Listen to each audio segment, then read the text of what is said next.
नमस्कार, मी रुचिता. ॲग्रोनमध्ये आपल्या सर्वांचं स्वागत. राज्यात काही भागात अवकाळीचा फटका बसलाय. यामध्ये विदर्भ, मराठवाड्यात तर रब्बी पिकांचं मोठं नुकसान झालंय. सोबत ढगाळ हवामानही फार वाढलंय. अवकाळी पाऊस आणि गारपिटीमुळे काढणीला आलेल्या ज्वारीचं नुकसान झालंय. पण उशिरा पेरणी केलेल्या ज्वारीची मात्र आपण काळजी घेऊ शकतो, नियोजन करू शकतो आणि आपलं उत्पादन वाचवू शकतो. काय घ्यायची आहे ज्वारी पिकाची काळजी, हेच आपण आजच्या व्हिडिओमधून जाणून घेणार आहोत.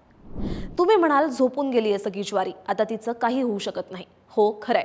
पण तुमची ज्वारी जर पक्वतेच्या अवस्थेत असेल तर तुम्ही हवामानाचा अंदाज घेऊन लवकरात लवकर तिची काढणी करून घेणंच जास्त बरं पडतं. शिवाय तिची स्वच्छ आणि योग्य साठवण करणंही गरजेचं आहे. या व्हिडिओसाठी परभणी इथल्या वसंतराव नाईक मराठवाडा कृषी विद्यापीठातील कृषी तंत्रज्ञान माहिती केंद्राचे विस्तार कृषी विद्यावेत्ता डॉक्टर गजानन गडदे यांनी मार्गदर्शन केलंय.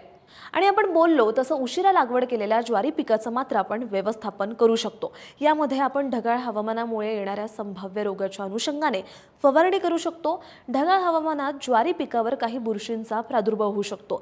यामुळे ज्वारीवर काळ्या बुरशीमुळे होणारा स्मट रोग होऊ शकतो. याशिवाय ग्रेन मोल्ड रोगाचाही प्रादुर्भाव पिकामध्ये दिसण्याची शक्यता असते. तसंच ज्वारीवर लष्करी अळीचाही प्रादुर्भाव काही भागात दिसतोय.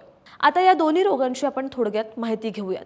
ग्रेन मोल्ड हा बुरशीजन्य रोग असून तो प्रामुख्याने ज्वारी पक्वतेच्या अवस्थेत असताना होतो.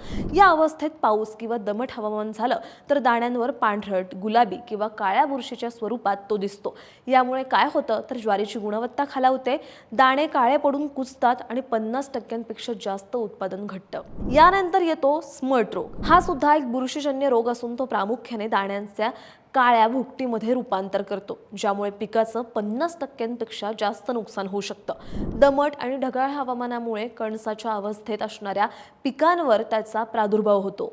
त्यामुळे आता आपण या रोगांच्या नियंत्रणाची माहिती घेऊयात. या दोन्ही रोगांच्या नियंत्रणासाठी ज्वारी पिकावर बुरशीनाशकाची गरजेनुसार फवारणी करावी लागते. यामध्ये कार्बेंडाझिम बुरशीनाशकाची 3 ग्रॅम 1 लिटर पाण्यात मिसळून फवारणी करायची आहे. तर कार्बेंडाझिम अधिक मँकोझेम या बुरशीनाशकाची 2 ग्रॅम प्रति लिटर या प्रमाणात मिसळून फवारणी करावी. याशिवाय ढगाळ हवामानात ज्वारी पिकामध्ये लष्करी अळीचा प्रादुर्भाव दिसतो.